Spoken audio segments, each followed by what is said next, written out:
آج کا جو یہ سنڈے ہے یہ فادرز ڈے کے لیے، جو والد صاحبان ہے، جو مرد حضرات صاحب اولاد ہیں، یہ فادرز ڈے، یہ دن آغاز ہوتا ہے پورے سال کے لیے کہ ہم اپنے والد کی، اپنے باپ کی جو ہے وہ عزت کریں گے، برکت پائیں گے اور اپنے خدا سے برکت، باپ کی عزت کرنے سے خدا باپ سے برکت ملتی ہے۔ آپ کو پتہ ہے کہ باپ کا ایک رشتہ اتنا زبردست ہے، خدا نے ہمارے ساتھ جو رشتہ جوڑا ہے وہ باپ والا رشتہ جوڑا ہے۔ جب شاگردوں نے کہا کہ ہمیں خدا سے دعا کرنا سکھاؤ، ہمیں دعا کرنا سکھاؤ، تو اس نے کہا جب تم دعا کرو تو کہا کرو، یہ باپ والا جو رشتہ ہے کہ خداوند نے چھوڑا ہے ہمارے ساتھ۔ آپ سب وہ لوگ ہیں جو خدا کو باپ یا ابا کہہ سکتے ہیں، کیوں؟ کیونکہ یہ آپشن خدا نے ہمیں دیا ہے۔ یوحنا 1:12 میں لکھا ہے کہ جتنوں نے یسوع کو قبول کیا ان سب کو اس نے خدا کے فرزند بننے کا حق۔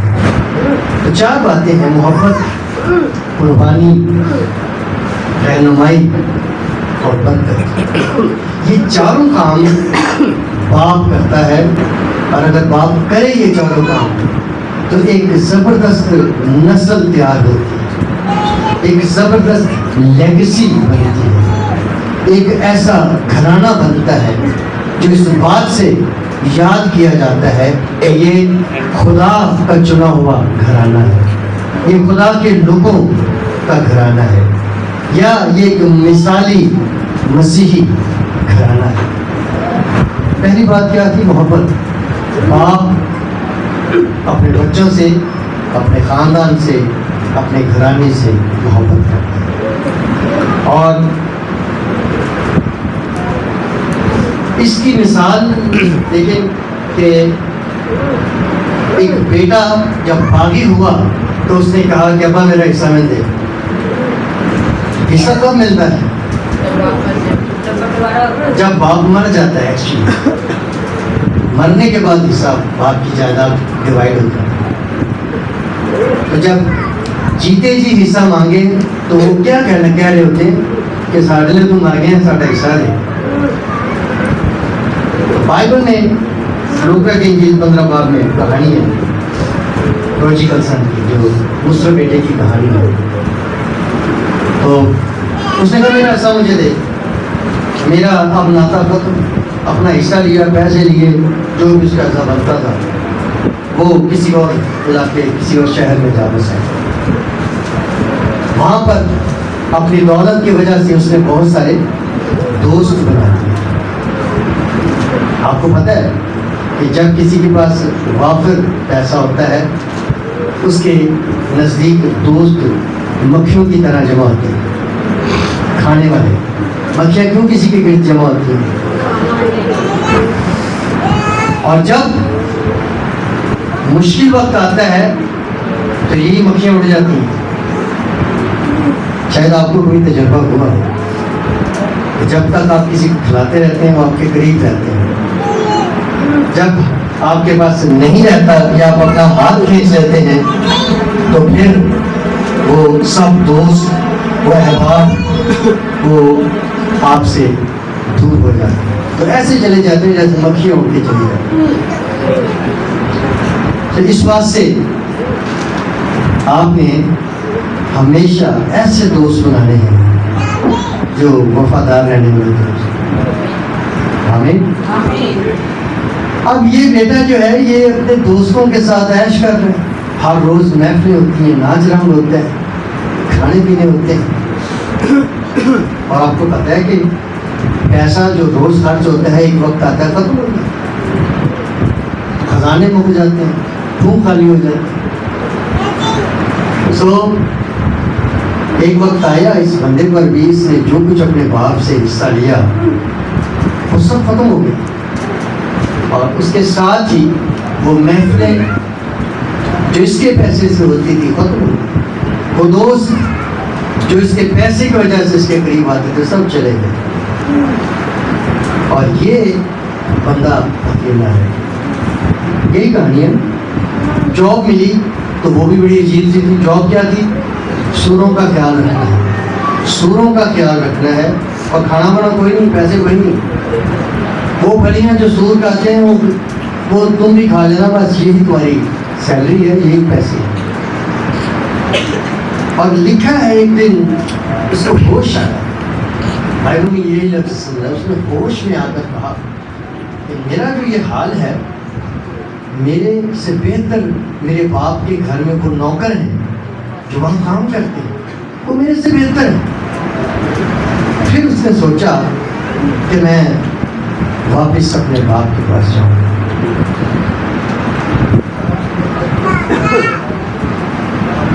اور اپنے باپ سے کہوں گا کہ میں اب تیرا بیٹا کہلانے کے لائق تو نہیں رہا، تو مجھے اپنا نوکر ہی رکھ. تو وہ جب گیا تو باپ تھا اور وہ منتظر تھا، اپنے بیٹے کے انتظار میں تھا. اور جب دور سے اس نے اپنے بیٹے کو آتے دیکھا تو وہ اس کو ویلکم کرنے کے لیے تیار، اسے ملا، اسے ویلکم کیا، اسے قبول کیا. یہ باپ کی محبت ہے. پہلا پوائنٹ آپ کو بتا رہا ہوں، وہ ہے باپ کی محبت. اور یہاں محبت نظر آتی ہے کہ اگرچہ وہ اپنا حصہ بھی لے گیا ہے، اس کے ساتھ اپنے ریلیشن ختم کر گیا ہے، لیکن باپ اس کی راہ دیکھ رہا ہے.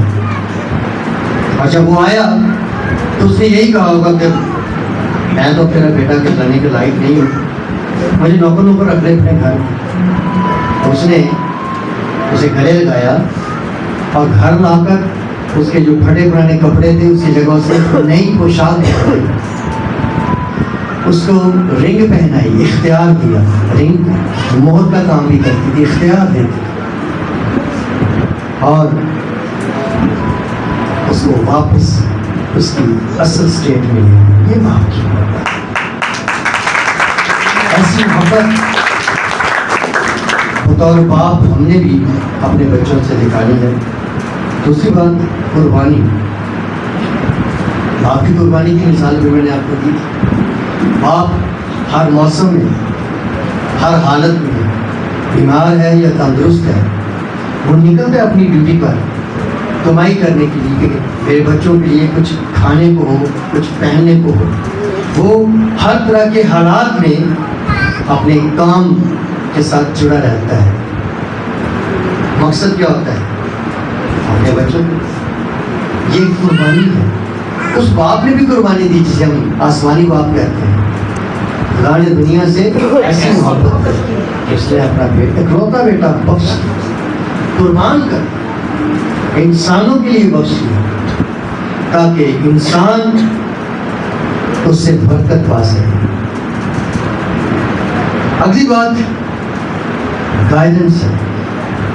ایک گاڈلی فادر جو ہے، جو خدا ترس یا خدا سے پیار کرنے والا جو باپ ہے، وہ ہمیشہ اپنے خاندان کے لیے ان کو گائیڈ کرتا ہے، ان کو پرووائڈ بھی کرتا ہے، ان کی حفاظت بھی کرتا ہے. حفاظت بھی باپ کرتا ہے، پتہ ہے، ہر طرح سے ان کی حفاظت کرتا ہے اور ان کو گائیڈ کرتا ہے ایسے چلنا ہے. دیکھیں کیسے ایک باپ اپنے خاندان کو، اپنی اولاد کو گائیڈ کر سکتا ہے. جو کچھ باپ کرے گا بچے ویسے ہی کریں گے، ہے نا؟ آپ نے دیکھا کبھی بچے ہمیشہ اپنے باپ کی نقل کرتے ہیں. دعا کرنے والا ہے تو بچے بھی دعا کرتے. بطور باپ ہمیں اپنے ایکشنز کے ساتھ، اپنے لفظوں اور اپنے عملوں کے ساتھ اپنی فیملی کو گائیڈ کرنا ہے. ہم ان کے سامنے دعا کریں بلند آواز میں، بائبل پڑھیں بلند آواز میں، اور صبح جس دن چرچ لگنا ہو یا شام جس دن چرچ لگنا ہو، اپنے سارے کام چھوڑ اپنے بچوں کو اس طرف لگائیں وہ خود آگے لگیں گے تو بچے فالو کریں گے.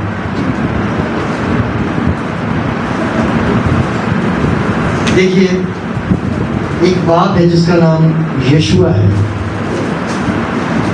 اس کا ذکر آپ کو ملے گا یشوع کی کتاب کے 24ویں باب کی 15ویں آیت میں. یشوع کہتا ہے بھائی تم چاہے جس کو مرضی چن لو اس کی پوجا کرو، آپ لوگوں کے دیوی دیوتاؤں کو مانو، لیکن اب رہی میری اور میرے گھرانے کی بات. کتنی بڑی بات ہے، میری اور میرے گھرانے کی بات. تو لکھے ہم تو خداوند کی پرستش کریں، نہ کسی دیوی کو مانیں گے. یہ باپ کہہ رہا ہے، یہ باپ پوری قوم کو چیلنج کر رہا ہے تم چاہے جس کو مرضی خدا مانو، رہی میری اور میرے گھرانے کی بات ہم کسی دیوی دیوتا کو نہیں مانیں گے، ہم اپنے خدا کی پرستش کریں گے. بڑا زبردست کام.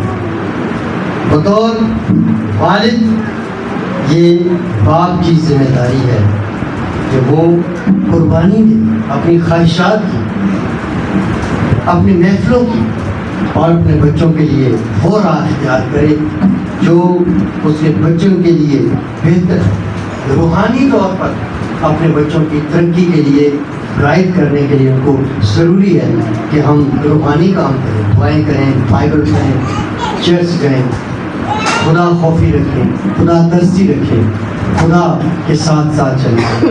یہ ہمارے اعمال جو ہیں ہماری اولاد کو بھی ہماری طرف لے آئیں گی. ایک لیگیسی بنے گی، ایک ایسی روایت بنے گی کہ لوگ کہیں گے کہ یہ اپنے باپ کی طرح دعا کرنے والے.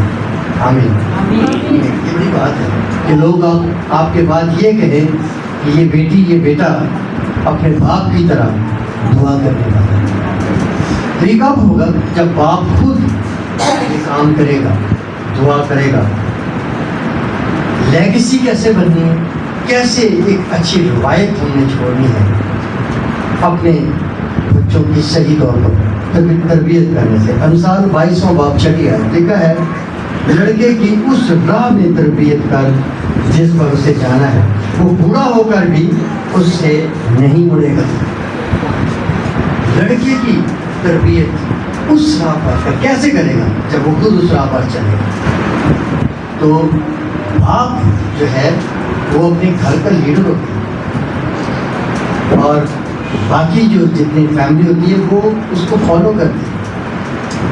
بائبل میں جو ترتیب بتائی گئی وہ یہ ہے، باپ اپنے خاندان میں لیڈر، جس راہ پر وہ چلے گا اسی راہ پر اس کا خاندان میں چلتا ہے. اس لیے کلام کہتا ہے لڑکے کی اس راہ پر تربیت ہے جس پر اسے چلنا ہے، اور وہ بوڑھا ہو کر بھی اس راہ سے پھرے گا نہیں، وہ چلے گا. پھر کیوں؟ اس کی تربیت ایسی ہوئی.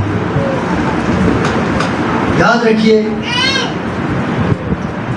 اگلا کام جو بتانے والا وہ یہ ہے کہ باپ اپنے بچوں کو برکت دیتا ہے. بائبل یہ کہتی ہے برکت باپ دیتا ہے، پیدا ماں کرتی ہے، برکت ماں کی ذمہ داری بچے کی تربیت کرنا ہے.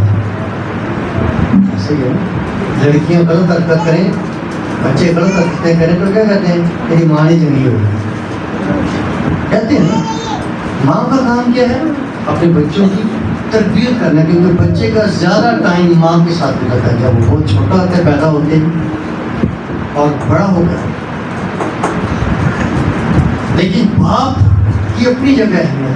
اگر ماں نے تربیت کرنی ہے تو باپ نے اپنے بچوں کو لیڈ کرنا ہے، گائیڈ کرنا ہے، پرووائڈ کرنا ہے، پروٹیکٹ کرنا ہے. سب سے بڑھ کر ان کو برکت دی. بائبل یہ کہتی ہے ابراہم نے اپنے بیٹے کو برکت دی، جی نہیں. اسحاق نے اپنے بیٹے کو برکت دی، جی دی. اسحاق کے بعد یعقوب نے اپنے بچوں کو برکت دی، جی ہاں. اور یہ سلسلہ ایسے نسل در نسل چلتا ہے. بزرگ اپنے بچوں کو برکت دیتے ہیں. آپ جتنے باپ یہاں بیٹھے ہیں آپ اپنے بچوں کو برکت دینے والے بنے، بلیس کرو. اور یہ اتنی ضروری چیز تھی برکت کہ یعقوب کی ماں نے اپنے بیٹے سے کہا کہ تیرا بھائی بڑا بھائی جو ہے وہ برکت لینے کے لیے شکار کرنے گیا ہے لیکن وہ لیٹ ہو رہا ہے، تیرے باپ کی حالت خراب ہے، اس سے پہلے کہ وہ مر جائے تو اپنے بھائی کا حصہ بھی برکت، اپنے بھائی کے حصے کی برکت بھی خود لے لے، ایسا ہو کہ تیرا باپ کی برکت اپنے ساتھ قبر میں لے جائے۔ اتنی اہم چیز تھی برکت۔ سو جو باپ ہیں وہ اپنے بچوں کو بلیس کریں، ان کے لیے برکت چاہیے، ان کو بلیس کریں۔ اور کیسے کریں گے؟ آپ خود خدا سے برکت لیں اور پھر اس کو آگے اپنے بچوں کو ٹرانسفر کریں، ٹھیک ہے نا؟ یہ ایسا یہ باپ برکت اوپر سے لیتا ہے اور اپنے بچوں کے لیے برکت آگے ٹرانسفر کرتا ہے۔ اس واسطے آئیے اس چیلنج کو آج لے لیں۔ چیلنج کیا ہے؟ کہ ہم نے اپنے بچوں سے پیار کرنا ہے، ہم نے اپنے بچوں کے لیے قربانی دینی ہے، ہم نے اپنے بچوں کے لیے اچھا نمونہ بننا ہے۔ یہ ہماری چیلنج ہے، اس چیلنج کو لیں۔ اپنے بچوں کے سامنے کوئی شراب پیے گا، سگریٹ پیے گا، بچے کیا کریں گے؟ نقل کریں گے۔ اپنے بچوں کے سامنے اپنی بیوی کو گالیاں دے گا، بچے گھر سے گالیاں سیکھ لیں اور پھر محلے میں جہاں بھی جائیں گے گالیاں دیں گے دوسروں کو، گالیاں کھائیں گے بھی، کئی دفعہ بٹ بھی کھائیں گے گالیاں دینے کی وجہ سے۔ تو اس واسطے ہم نے اپنے بچوں کو ایک عملی نمونہ دینا ہے۔ اگر آپ گالیاں دیتے ہیں آج سے اس کو بند کریں، اپنی زبان پر کنٹرول، ایسی بات نہ نکلے اپنی زبان سے جو نقصان پہنچائے۔ بائبل کہتی ہے لفظ مار ڈالتے ہیں، ایسے لفظ جو آپ کی زبان سے نکلتے ہیں وہ کسی کو مار ہی ڈالیں گے، اور جو لفظوں سے مرتا ہے وہ گولی سے مرنے والے سے زیادہ تکلیف لیتا ہے۔ گولی والا گولی کھا کر فوراً مر جاتا ہے، لفظوں سے مار کھانے والا روز مرتا ہے، بڑی تکلیف دہ موت ہے۔ کسی کو لفظوں سے نہ مارے، آپ کے زبان سے نکلے ہوئے لفظ مبارک لفظ ہونے چاہیے، بابرکت لفظ ہونے چاہیے، تاکہ آپ کی آواز سے، آپ کی دعا سے آپ کا گھرانہ برکت پائے۔ آپ تیار ہیں برکت پانے کی؟ تو ابھی ہم دعا کریں گے، شکر گزار کریں گے۔